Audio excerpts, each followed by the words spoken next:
Di sini saya akan menjelaskan PMS3 individu di PMI. Kita mulai langsung dari pertama.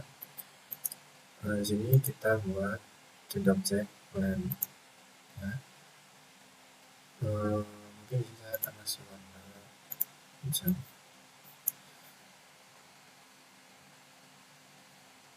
Nah, kemudian kita ubah si scale-nya jadi 3. Nah, kemudian kita buat dulu first person-nya. First person pakai kapsul.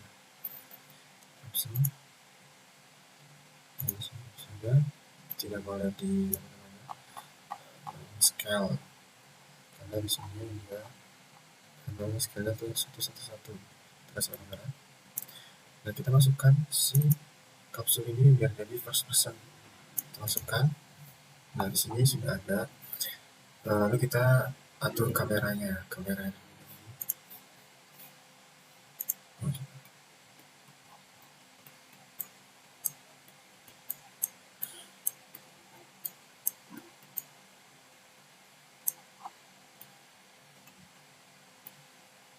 Mungkin sini.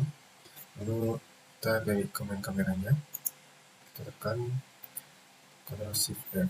Nah, dia akan berubah ke arah kapsul. Kita masukkan ke kamera kapsul. Nah, kita masukkan lagi kameranya. Kita coba terlebih dahulu apakah si kapsulnya sudah bisa jalan. Nah, sudah ya. Nah, terus kita masuk ke mekaniknya, dimana ketika si kapsul ini berada ke suatu titik tempat, dia akan menang. Nah, kita buat terlebih dahulu titiknya. Kita buat ada objek, terus kita pakai cube-nya. Nah, di sini cube-nya kita bisa terlebih dahulu. Nah, kita buat seperti tiang. Nah, di sini ini sudah. Lalu si cube ini kita masukkan sisi collision.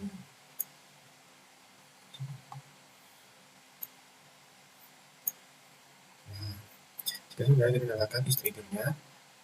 Nah, kemudian di sini ada kita masukkan tag-nya agar sini kita ubah terlebih dahulu si kapsulnya, kita ubah tag-nya jadi player. Nah, itu kita buat image, buat UWIN-nya. Nah, jangan lupa kita untuk kanvasnya ini kita ubah scale jadi 940. Ini jadi nah, sudah. Kita langsung lihat kanvasnya. Nah, di sini image ini kita tarik buat dia keluar ke tengah. Kita besarkan. Nah, ini itu kita tambahkan teks, legasi teks, masukkan kita ubah size nya kita besarkan. Nah, ini jadi 70. Nah, terus kita atur terlebih dahulu. Nah, mungkin kayak gini aja. Satu, ini kita ganti image menang. Habis itu kita matikan. Setelah itu kita kembali ke queue. Nah, kita tambahkan trigger event. Kita masukkan si image-nya. Lalu ini ke objek setup equal kita nyalakan. Nah, mungkin kita coba gamenya. Nah, ini first person-nya kita coba nyalakan. Nah, setelah itu kita sudah muncul. Kita lanjut nomor 2. Dimana kita harus memulai 3 item, habis itu kita UV-nya itu menang. Jadi UV itu muncul. Nah, yang pertama tuh kita buat item dari objek. Nah, kita buat bola. buat bola warna biru. Nah, kita nyalakan triggernya. Nah, setelah itu kita mungkin bisa copy C3.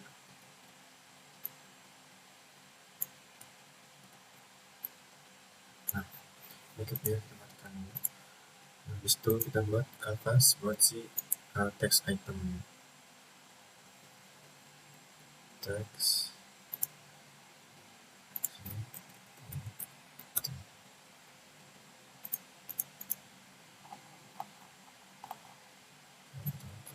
atas.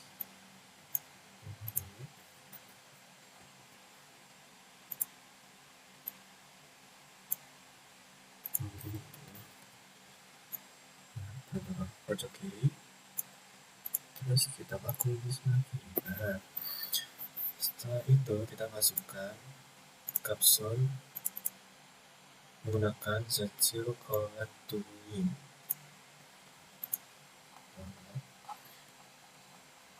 Nah, di sini target tag-nya itu kita pakai item.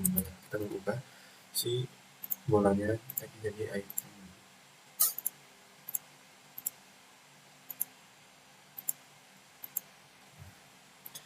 Setelah itu kita nyalakan stepnya, kita masukkan teks itemnya. Setelah kita masukkan targetnya, image win, set active ball, kita nyalakan. Coba kita play. Nah, di sini ada item 0 sampai 3, 1, 2, 3. Nah, lanjut nomor 3, di sini kita bisa buat cursor korek. Nah, kita lanjut, kita buat button terlebih dahulu. Buat button, nah, ini taruh di atas ini. Nah, itu kita copy dan duplikat batu jawaban. Misalkan yang pertama itu benar. Nah, itu salah. Jadi pertanyaan itu 2 tambah 2 4. Benar salah? Berarti benar. Berarti ini masukin image-nya di benar, terus cetak import di belakang. Coba 2 tambah 2 4. Benar salah? Benar. Nah, kita ada unit. Kita buat nomor 4-nya, karena di nomor 6-nya kita buat 4. Ini sebenarnya mirip, cuman beda fungsinya, fungsi kliknya. Kita ubah secapnya jadi subtract. Kita 10, kita jadi 10. Nah, ini dihapus, kita masukkan ke dalam hub. Jadi kita masukkan yang aktif. Oh ya, nah kita coba.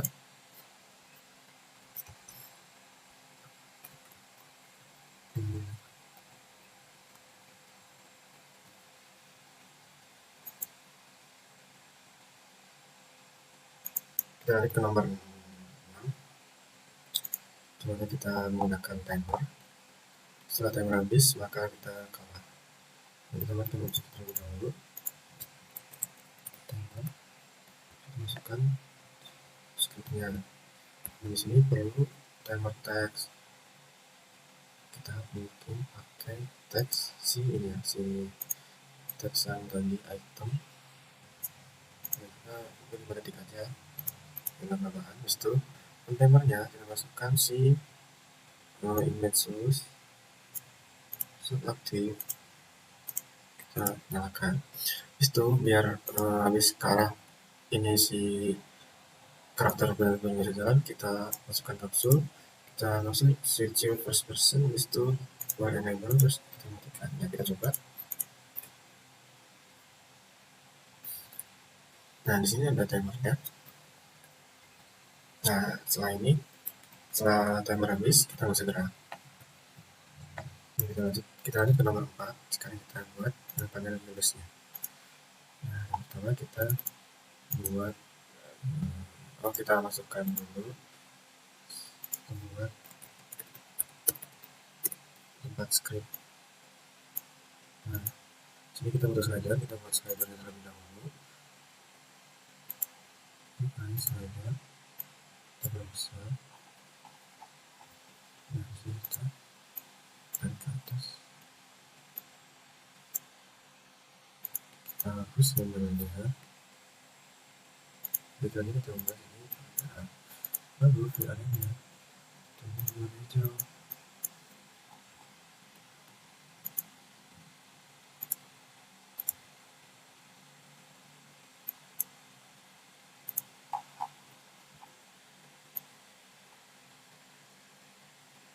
Nah, setelah itu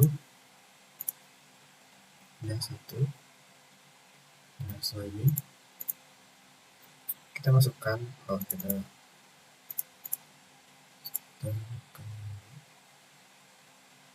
hidupkan kapsulnya juga kita hidupkan posisinya. Lalu untuk di cube-nya, pada bagian cube kita pakai bagian cube, kita masukkan hal, kita ubah sejauh hal, kita terus set halnya jadi 0. Habis itu kita ini juga si slidernya kita masukkan bagian film, sampai objek timbul hilang. Nah, setelah itu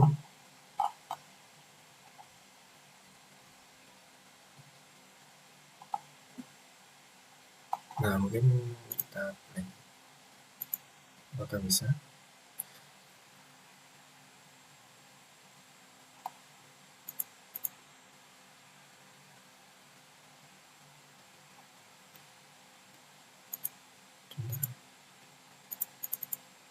Nah, kita play.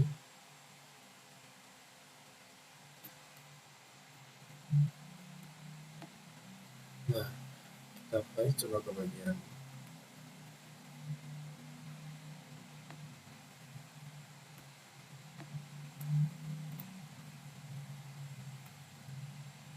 salah. Jadi si cube-nya ini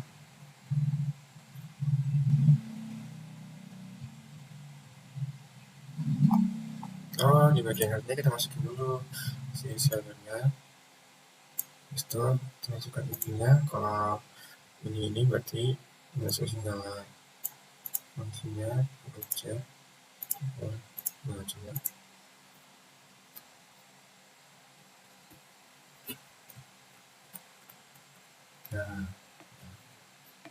lanjut bagian nomor 7. Nah, ini kita buka XMPP sampai config hingga apa saja. Jadi saya sudah membuat XMPP-nya. Nah, di sini kita start. Lalu di sini APC-nya akan menyala. Nah, selanjutnya nomor 8. Setelah kita menyalakan APC-nya, kita menyalakan SQL-nya. Nah, setelah itu kita masuk kepada bagian Visual Studio Code. Kita buat file nama hello.php. Nah, kita masukkan juga untuk codingannya. Nah, lalu di sini untuk membuka si SQL-nya ini kita langsung ke Chrome. Habis itu kita ketik localhost hello.php. Nah, ini akan muncul yang ini. Nah, sampai nomor 8 kita masuk ke nomor 9. Di sini kita sudah membuat resave.php. Kita sudah masukkan ini ke dalam folder Adobe. Nah, selanjutnya kita masuk ke dalam meetingnya. Nah, dimana kita pertama ini bikin button.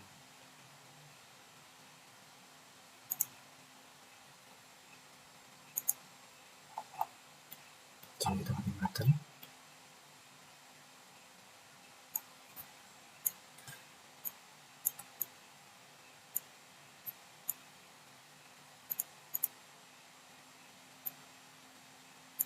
Sini namanya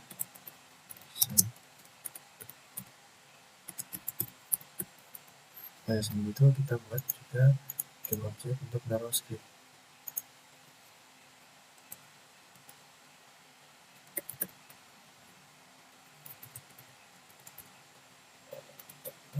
Jadi saya sudah buat scriptnya, langsung saja masukkan. Nah, di sini kita ini membutuhkan message tag. Nah, kita buat terlebih dahulu input file. salah, bukan yang teksnya, tapi yang basic input file. UI basic input file. Nah, jadi kita besar saja.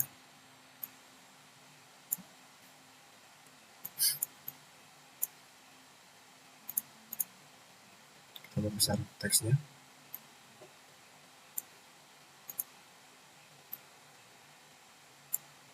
Nah, kemudian si teksnya ini kita masukkan ke dalam message text di kecil send to PHP. Nah, habis itu kita masuk ke dalam bagian button, kita tambah masukkan scriptnya, fungsinya kita masukkan itu send message to PHP. Nah, kita di sini kita akan coba apakah masuk. Nah, jadi ini kita bebas. Send to PHP. Nah, di sini akan muncul di konsol. Nah, kita lihat nomor 10. Nomor 10 ini mirip seperti sebelumnya, tapi kita ini menggunakan script yang baru.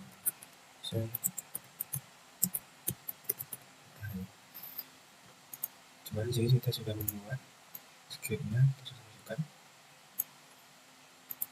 Nah, di sini kan ada tambahan respon tag. Nah, jadi kita buat tambahan teksnya, buat si respon teksnya. Nanti itu jadi itu kayak respon teksnya itu keluar kalau kita sudah berhasil buat masukin ini di PHP-nya. Nah, kita masukkan saja si teks ini ke dalam sini, dan seksi teksnya ke dalam sini. Nah, sekarang kita coba.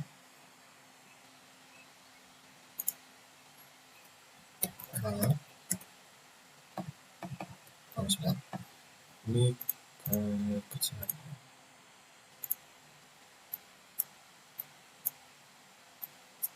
Nah, kita coba.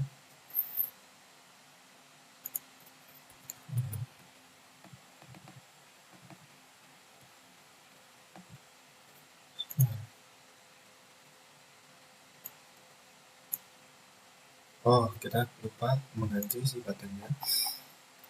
Ini jadi send to PHP, fungsinya yaitu send message to PHP. Kita coba. Nah, ini kita lihat nomor 11, sama kita buat website di UI komponen PHP ini. Itu udah XMPP, kita masuk ke bagian ini. Itu di sini kita masuk bagian Unity. Nah, di sini kita buat seolah kita buat bikin baru dan login. Di sini kita add-nya 4. Nah, karena ini error karena saya sudah buat sebelumnya. Dan gitu kita masukin username, password, score, terus item, dan tadi varchar int varchar. Jadi kita ya 100 ini 254 ini 100. Ini kalau misalkan kita belum buat ya, ini kalau sudah dibuat, saya langsung saja ke bagian data login. Di sini untuk menambahkan nama username ataupun data dirinya, kita masuk bagian SQL, klik insert. Nah, di sini kita tinggal ubah si value-nya, nyesuaiin. Misalkan nama saya kita password 124, itu skornya 1000. Misalkan skornya 100. Habis itu item itu mungkin 10 menit ya. Nah, habis itu langsung ke Nah, habis itu bagaimana cara kita melihatnya? Nah, cara ini kita masuk ke browser, kita klik https show data.php. Nah, di sini akan muncul yang udah bisa. Nah, kita lanjut pada bagian 12 sampai 15. Karena itu menyatu. Nah, yang pertama ini kita buat terlebih dahulu di htdocs-nya, karena saya sudah buat. Jadi saya langsung saja ke bagian Unity-nya. Di sini kita butuh script terlebih dahulu, yaitu insert data untuk PHP. Nah, di sini saya sudah membuat scriptnya. Nah, kemudian kita membuat si input file-nya buat memasukkan datanya. Kita akan bisa di sini kita kembali dulu, kita buat 4.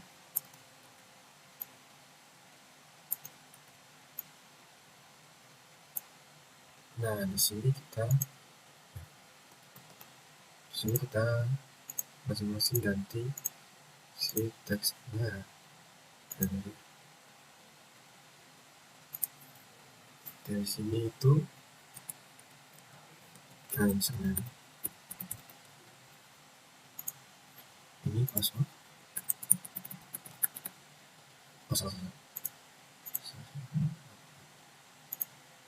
sini password. Kemudian untuk yang ketiga ini adalah scope. Yang pertama saya minta dia Python.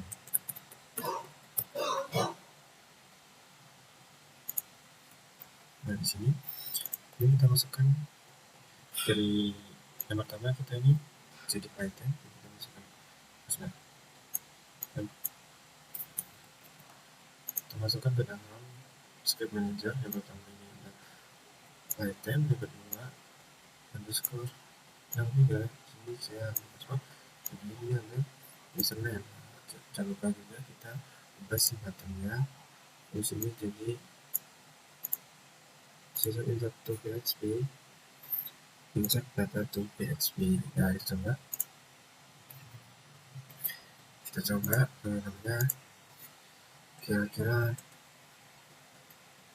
berapa passwordnya 6. Itu skornya itu 0. Nah, tadi ini 15 menit. Seterusnya dari transmita ini data insert successfully. Kalau soalnya itu sudah sukses. Nah, sekarang kita cek pada bagian gambarnya apakah ke update. Nah, di sini dari soal datanya ini ke update. Nah, dari 2015 dimana saya sudah membuat PHP-nya, cek login di htdocs, kemudian ada ke bagian Unity. Dan di ini kita butuh dua saja. Kalau kita masukkan bikin objek, terus bikin tadi yang namanya tuh out system.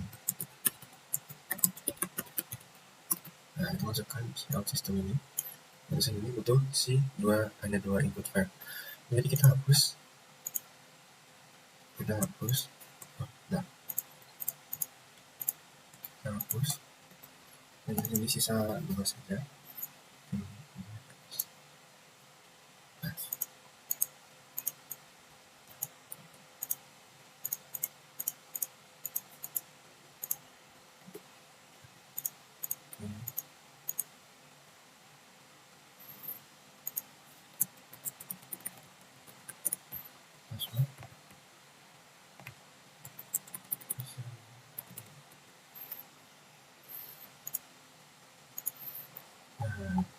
Nah, kita bikin bola, masuk ke sistem terlebih dahulu. Bisa sampai sini kita masukkan passwordnya, kita masukkan juga ke passwordnya. Ya, terus buttonnya ini kita buat button login, dan kita masukkan si script password. Kita masukkan ke out system dan out system sendiri untuk cek login. Nah, itu misalkan dia berhasil login. Nah, di sini kalau sukses, ntar kita buat buttonnya.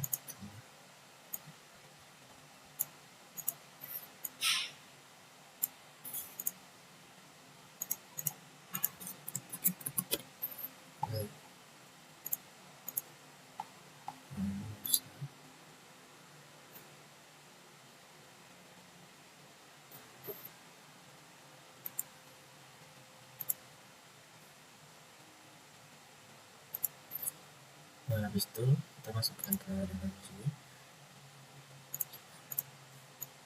Kalau ini buttonnya seperti full. Nah, ketika katanya sukses, nah nanti katanya akan hilang. Terus lainnya akan hidup. Itu sudah dengan si login. Login, logout ini belum diganti. Ini logout. Nah, kemudian untuk yang kalau unlock eventnya nyala, kita masukkan si logoutnya ini, kita matikan. Kemudian untuk button loginnya nyalakan. Nah, pengen juga kita matikan.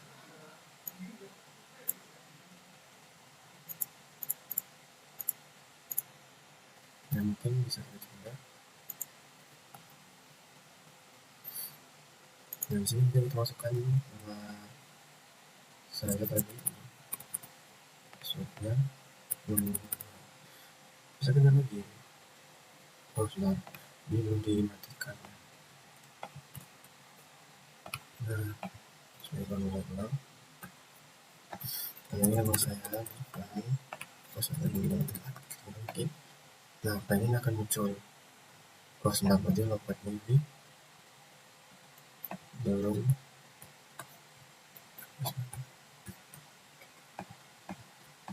Nah, kita coba. Sama-sama. Jadi ya. Buat sistem.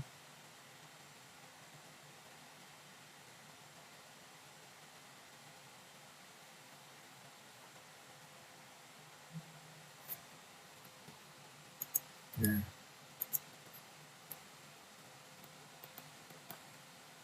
Tadi sudah berhasil. Nanti ditukar sana.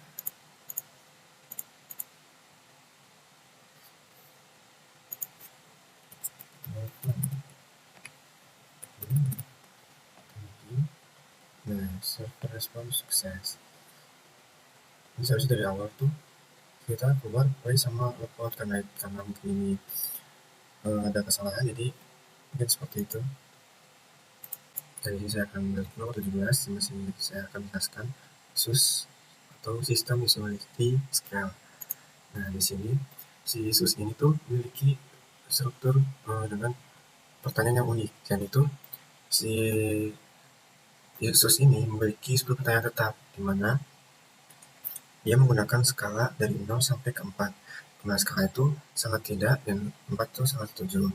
Nah, tetapi si SUS ini tuh memiliki pola pertanyaan yang kayak bergantian gitu, kayak polanya itu zigzag gitu. Jadi misalkan dia angka ganjil, maka dia itu pernyataan yang positif. Jadi 0-nya dia tidak setuju, 4-nya dia sangat setuju. Nah, kemudian untuk pertanyaan-pertanyaan yang genap, itu kebalikannya.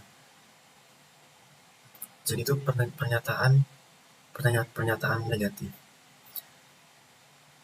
Nah, apa sih tujuan pola alternatif itu? Nah, tujuannya ini untuk mencegah bias responden dan memastikan responden membaca setiap pertanyaan dengan teliti dengan meningkatkan validitas dan reliabilitas hasil survei.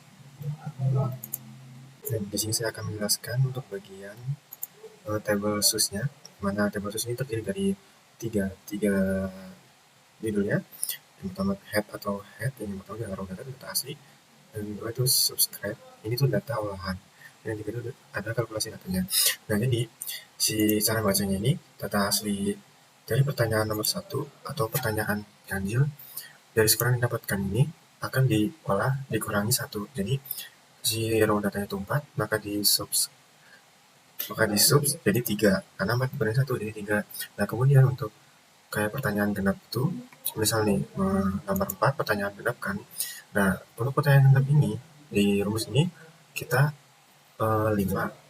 Jadi rumus itu 5 dikurangi si skor data aslinya, 5 kurangi 4 itu dapat subscribe-nya itu jadi 1. Nah, dimana ketika semuanya sudah diolah dan mendapatkan hasilnya angka-angkanya, lalu dijumlahkan di bagian sum. jumlahkan ini dapat 23 dari data olahannya. Nah, setelah itu kita kalkulasikan 23 ini, kita kalkulasikan dikali dengan 2,5, jadi dapatlah hasil 57,5. Nah, untuk 57,5 ini termasuk dalam interpretasi kursusnya yang termasuk cukup atau marginal, karena di situ di range itu ada di 53 sampai 68, maka ini terbilang cukup. Ya, kita lanjut ke nomor 20, dan dimana kita akan menjelaskan apa itu GEEC atau Game Experience Questionnaire. Nah, sebelumnya saya akan menjelaskan GEEC itu merupakan instrumen modular untuk mengukur pengalaman bermain game dari sisi psikologis pemain. Nah, dari GEEC ini sendiri memiliki struktur. Yang pertama itu ada the core questionnaire, atau bisa disebut juga core modul. Nah, core modul ini diisi setelah bermain game untuk mengukur 7 komponen utama. Nah, yang komponennya itu apa aja? Yang pertama ini ada immersion. Immersion ini merupakan keterlibatan si pemain terhadap game. Yang kedua itu ada flow. Flow ini kayak kondisi si pemain ini kayak terbawa suasana dengan permainannya. Nah, yang ketiga itu ada competence. Competence ini merupakan kemampuan pemain dalam memainkan game. Yang keempat itu ada positive effect, perasaan positif. Dan yang kelima ada negative effect, perasaan negatif. Yang ke 6 itu ada tension, ketegangan dalam bermain game. Dan yang terakhir itu ada challenge, tantangan yang dihadapi di dalam game. Nah, untuk yang kedua ini ada social presence module, di mana social presence module ini digunakan untuk game dengan interaksi sosial. Fungsinya ini untuk mengukur empati, negative feelings, dan behavioral involvement dengan total 17 item. Nah, empati ini untuk psychological involvement ini merupakan empati. Nah, kedua ini ada perasaan negatif feelings, dan keterlibatan pelaku dengan modul yang terdiri dari 17 pertanyaan tersebut. Nah, yang struktur terakhirnya ini ada the post game module, di mana modul ini diisi setelah permainan selesai dan fokus pada pengalaman emosional serta psikologis pemain sudah bermain. Dan di sini terdapat 4 komponen yang diukur, yaitu positive experience, pengalaman positif, negative experience, pengalaman negatif, tiredness, kelelahan dalam bermain game, dan yang terakhir ada returning to reality, kesulitan kembali ke realitas. Jadi kayak mereka tuh membuat suasana dengan gamenya. Nah, mungkin dari situlah GEEC ini membantu kita memahami pengalaman bermain game dari berbagai sisi, baik saat bermain, setelah bermain, maupun dalam konteks sosial. Nah, sekian penjelasan dari saya.